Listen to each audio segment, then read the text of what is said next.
Welcome to my channel guys. आज मैं suspicious partner का सेकंड पार्ट लेके आई हूँ। Hope you like it. आइए देखते हैं क्या होता है। पोंगी ही होती है, उसे डायरी लिखने का बहुत शौक होता है। तो आज तक वो हमेशा जो जीवुक होता है उसके बारे में हमेशा गलत लिखती होती है, बट कल के बारे में सोच सोच के उसको बहुत हंसी आ रही होती है और बहुत एक्साइटमेंट हो रही होती है।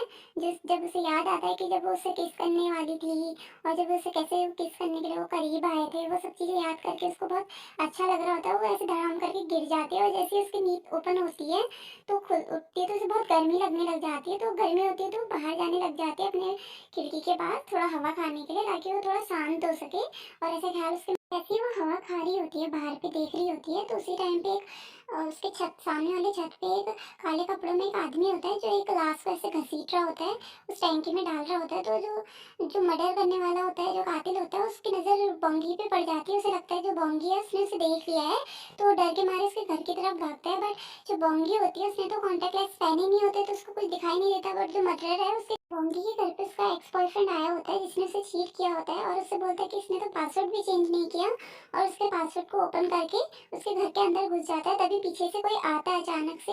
जैसे पीछे से कोई आता है तो वो दरवाजा ओपन करता है, तो जो उसका बॉयफ्रेंड है वो चौंक जाता है अचानक से किसी को देख के जैसी। और उसके बाद सीन शिफ्ट होता है। सीन तो जो बोंगी होती है वो मार्केट से सामान लेके आ रही होती है, वहीं से जो हमारा कातिल है वो गुजर रहा होता है, उसके बगल से होके गुजरता है कोई वेसल बजाते हुए, तो उसके बगल से गुजरता है। बट जो बोंगी होती है उसने तो उसे देखा ही नहीं होता, तो उस पर ध्यान भी नहीं देती है। बट थोड़ा सा आगे रुक के एक बार उसे देखती है। जो मर्डरर होता है वो भी ध्यान दे रहा होता है कि ये मुझे पहचानती है या नहीं पहचानती करके, तो वो उसके बगल से गुजर के गुजरता है, बट वो नहीं देखती है। वो उसे पीछे मुड़ के भी देखता है लेकिन तब भी नहीं देखती। फिर जो बोंगी होती है वो घर आ जाती है।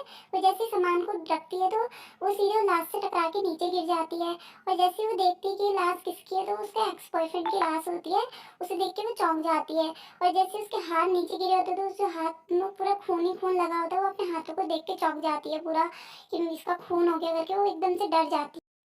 तभी वहाँ पे पुलिस आ जाती है। जो पुलिस होती है वो लाश के पास जाती है, तो लाश के जो पेट पे पूरा चाकू वाकू मारा होता है। तो जो हमारी जो बोंगी होती है वो एकदम से डरी डरी एक कोने पे बैठी हुई होती है। उसे समझ नहीं आ रहा होता है कि अचानक से ये सब कुछ क्या हो गया। तो जैसे ही फिर दूसरे दिन जो चाकू है, जो मर्डरर है, उसने चाकू भी कहीं और फेंका होता है। जो बोंगी है वो पुलिस स्टेशन में बैठी होती है, पुलिस वाले उससे क्वेश्चन कर रहे होते हैं, बट वो बोलती है कि तुम मुझे गवाह की तरह नहीं, तुम मुझे कातिल समझ रहे हो करके, वो और परेशान हो जाती है।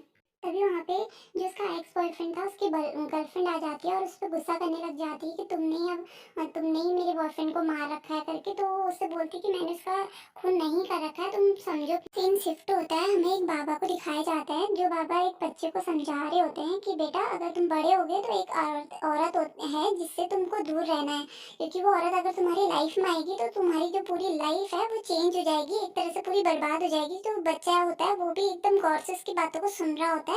तो सुनते सुनते हमको पता चलता है कि वो हमारा जीवुक है। तो जीवुक जैसी नींद से उठता है तो वो सोचता है कि मुझे यही सपना कैसे आता है। तो उसी टाइम पे उसके एक फ्रेंड होते हैं, यूनहो। तो जो प्रोसिक्यूटर यूनहो होते हैं तो उनसे उनको बताता है कि मुझे वही सपना आया बार बार। तो जो यूनहो होता है वो बोलता है कि ये सपना तुम्हें तब नहीं आएगा तुम जब अपनी गर्लफ्रेंड बना लोगे। तो ऐसे ही वो हंसी मजाक कर रहे होते हैं उसी टाइम पे। सोचता है कि जिस लड़की से मुझे दूर रहना, मैं उसी के पास जा रहा हूँ। तभी जो हमारी बोंगी होती है वो उसे जीवुक को फ़ोन करती है। तो जैसे ही जीवुक फ़ोन उठाता है तो बोंगी बोलती है कि मैं जेल में बंद हूँ। तो वो बोलता है कि तुम अभी कहाँ हो, तुमने फिर से दारू पी है क्या, तुम फिर से किसी से लड़ाई कर रही हो क्या। तो वो मना करती है कि नहीं नहीं, मैं ऐसा कुछ ही नहीं है। तो बोलती तुम जेल में क्यों बंद हो फिर। तो वो बताती है कि मैंने किसी का मर्डर कर लिया, मेरे पे किसी का मर्डर का चार्ज लगा हुआ है। तो उसे हंसी आ जाती है कि ऐसे कैसे हो सकता है। तो वो भी हंसने लग जाती है, वो दोनों हंस रहे होते हैं। फिर अचानक से वो फ़ोन कट करके अपना जो फ्रेंड होता है उससे बोलता है और एकदम से चौंक जाता है कि इसने मर्डर कर दिया क्या। तो सीधे उसके पास एक्स बॉयफ्रेंड होता है हीजू। तो उसके जो पापा होते हैं वो अपने बेटे को देख के बहुत मतलब सैड हो रहे होते हैं, और अपनी जो बेटे की लाश को ऐसे बंद करके वहाँ पे खड़े होते हैं। तो जो पीछे पुलिस वाले होते हैं वो बोलते हैं ये तो बड़े लॉयर है ना। तो वो बोलते हैं हाँ ये तो वही बड़े लॉयर हैं जो सबसे बड़े लॉयर हैं, तो इनके बेटे की मौत हो रखी है। तो वो सुन रहा होता है कि जो जीवुक है वो हमारी जो बोंगी है उससे मिलने के लिए आ रखा है। तो वो उससे बोलता है कि तुमने ये क्या कर दिया। तो वो बोलती है कि मैंने नहीं खून किया है। तो उससे बोलता है ठीक है तुम जाओ नहा के आओ। तो वो नहाने जाती है, तो उस टाइम पे सोचती है कि यार भले तुमने मेरे को चीट किया था, बट तुमने मेरे साथ बहुत गलत किया, लेकिन मैं तो कभी नहीं चाहती कि तुम्हारे साथ कुछ ऐसा हो, मैं ऐसा कुछ भी नहीं चाहती थी। तो वो बहुत रोने लग जाती है, उसे बहुत बुरा लगता है, भले उसके साथ कितना भी उसने बुरा किया हो, बट उसे ये सोच सोच के बहुत बुरा लग रहा होता है कि उसका मर्डर हो गया है, और उसके लिए भी उसको जिम्मेदार होता है। और वहाँ पे सब लॉयरों की मीटिंग हो रही होती है, जो जिसके मर्डर हुआ रहता है वो डिस्ट्रिक्ट अटॉर्नी का बेटा होता है, तो इसलिए वो बोलता है कि तुम कैसे भी करके उससे कबूल करवाओ, वरना जो तुम्हारी जॉब है वो चली जाएगी। तो वो उसके पास जाता है और बोंगी से बोलता है कि तुमने मर्डर किया है क्या? तो वो मना करती है और बोलती है, वो बोलती है लेकिन सबूत तो सब तुम्हारे खिलाफ है। तो वो बोलती है कि मुझे तुम पे पूरा भरोसा है, मुझे पता है कि तुम मुझे बचा लोगे, मुझे और किसी पे कोई भरोसा नहीं है, बट मुझे एक चीज़ पता है कि तुम मुझे बचा लोगे। तो उससे बोलता है कि लेकिन सबूत सब तुम्हारे खिलाफ हो रहे हैं। तो बोलता है कि वो बोलती है कि ऐसा कुछ भी नहीं हुआ था, मैंने तो कॉन्टैक्ट लेंस भी नहीं पहने थे। तो उससे बार बार वो बोल रहा होता है कि क्या कहते हैं, तुम मुझे अच्छे से बताओ उस दिन क्या क्या हुआ। तो वो पूरी कहानी बता रही होती है कि उस दिन ऐसा ऐसा हुआ था। तो उसके आंखों में देखता है, वो पूरा एकदम भरोसे से उसके आंखों में देख रही होती है, जैसे उसके अलावा उसका कोई नहीं है। वो उसे बताती है कि प्लीज़ मुझे बचा लो, मैंने ऐसा कुछ भी नहीं किया है। जो बोंगी होती है उसकी मम्मी से मिलने के लिए आई होती है, और उसे मतलब बोल रही होती है कि बेटा हिम्मत रखो। तो उसकी जो उसको याद आने लग जाता है कि उसके पापा भी शायद इन चीज़ों की वजह से ही फंसे थे पहले, कि उन्होंने भी किसी का मर्डर के केस में उनको भी फंसाया गया था। तो सेम उसके साथ भी ऐसे ही हो रहा था। तो तभी वहाँ लॉयर जी आ जाते हैं, लॉयर जी के पास वो मिलने के लिए जाती है। तो जैसे जाते दरवाजे से टकरा जाती है, फिर वो हंसने लग जाता है। फिर उसके बाद जब वो अंदर जाती है तो सबसे पहले यही पूछता है कि तुम जीवू को कैसे जानती हो? तो वो बोलती है कि जीवू मेरे बस प्रोसिक्यूटर हैं, वो मेरे केस को हैंडल कर रहे हैं, दरअसल मैं उनको जानती हूँ। तो उससे थैंक यू बोलने लग जाता है, बोलता है, वो बोलती है थैंक यू क्यों? तो वो बोलता है कि तुम्हारी वजह से आज जीवू ने मुझे पहली बार बहुत टाइम बाद कॉल किया है। तो बोलती है पक्का तुम्हारा कोई रिश्ता नहीं है? तो वो बोलता है वो बोलती है नहीं नहीं, हमारा कोई रिश्ता नहीं है। हमारा जीवुक और प्रोसिक्यूटर यूनहो साथ में बोंगी के घर के पास जाता है। तो वो बोलता है कि मुझे पता ही था कि वो ऐसी जगह रहती होगी। तो जो यूनहो होता है, प्रोसिक्यूटर यूनहो, वो हंसने लग जाते हैं और बोलते हैं कि चलो हम देख के आते हैं कि एक्चुअल में बात क्या है। अभी तक तो उसके कातिल का चाकू भी नहीं मिला है जिससे उसने मर्डर किया था।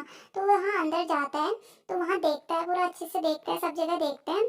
तो वहाँ पे उसे एक फ्रिज के नीचे एक चाकू दिखाई देता है।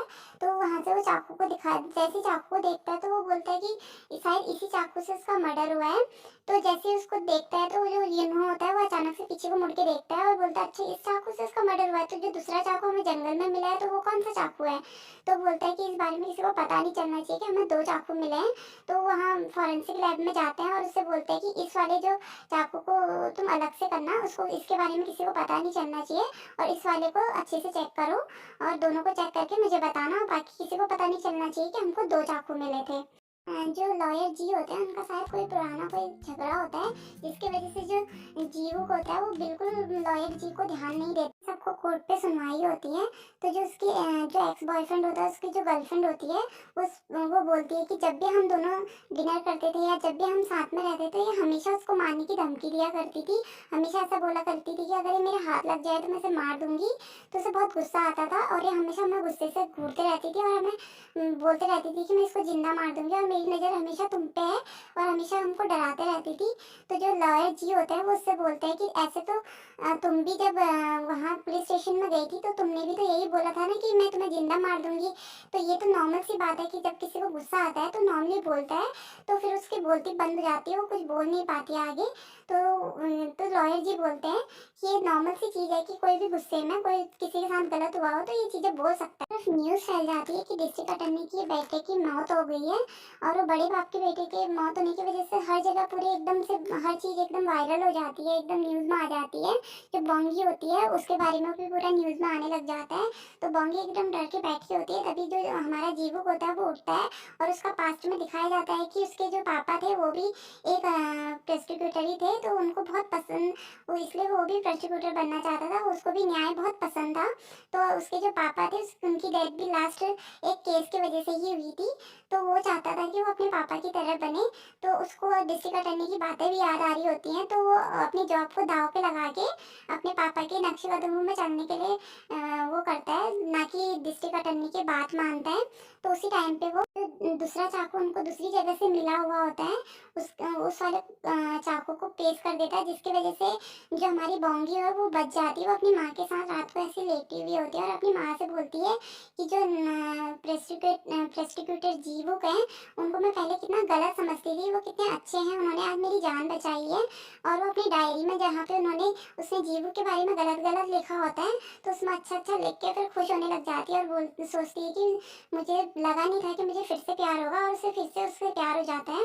और फिर उसके बाद दूसरे दिन दिखाया जाता है कि जो जीवुक होता है उसको जॉब छोड़नी पड़ती है, क्योंकि उसने डिस्ट्रिक्ट अटॉर्नी की बात नहीं मानी होती है। तो वो अपना जॉब का सामान वामान रख के पूरा जगह को देखने लग जाता है और बहुत सैड होता है क्योंकि उसका फादर का सपना होता है।